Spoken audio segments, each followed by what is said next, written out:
Давай, ты включай, а я буду говорить. Все, включил. Мой бусик 79-го года.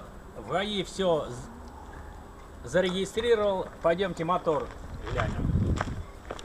На ремонт приехал. Что, бак у тебя течет, да? Двигатель 2106.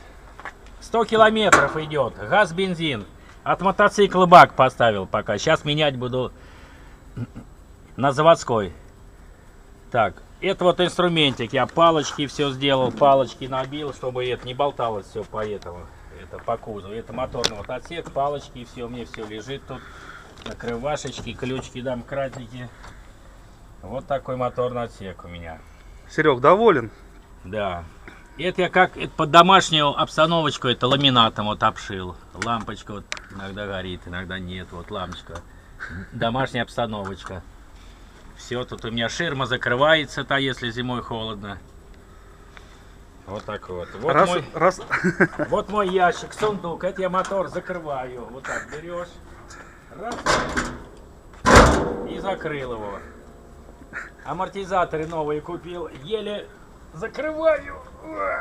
Закрыл. Рукой раз, он сам доводит. Вот так вот работает у меня все. Палка переключения старого типа. Видно вот соединение на шариках. Вот в этом месте. Они обычно бывают выскакивают. И вот здесь скрипит.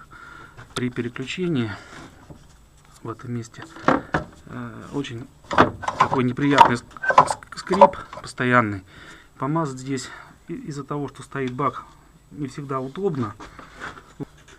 Вот мы бак здесь сняли. Теперь будем думать, как здесь сейчас придумать какую-то втулку, чтобы здесь не скрипело. То есть это переключалка, получается, старого типа. И вот такая коробка вот с этой переключалкой.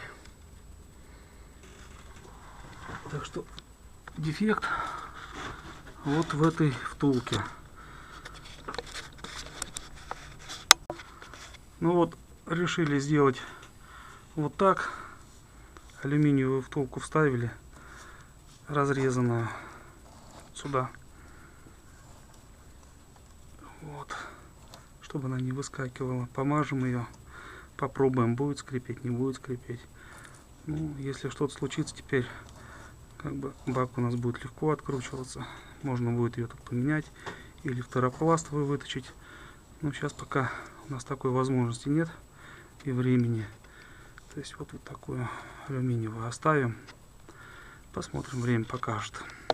Крепление вот этих лыж у нас, получается, болты здесь мы срубали. Они у нас не вывернулись. Пришлось их отрубать. И вот решили поставить вот такие штуковины. Болты, чтобы не проворачивались, для крепления этой лыжи. Вот такие болтики поставим. В принципе, потом можно будет, если что, поменять. Вдруг там заржавеет или еще что-то. Вот. А то мы заводские настолько были заржавлены, что мы их еле-еле отрубили. Ладно. И деньги тоже есть. Все есть. Ладно, ты что-то уже много наговорил. Мой бусик стоит 70 тысяч, никому не продам. Самому нужен, самому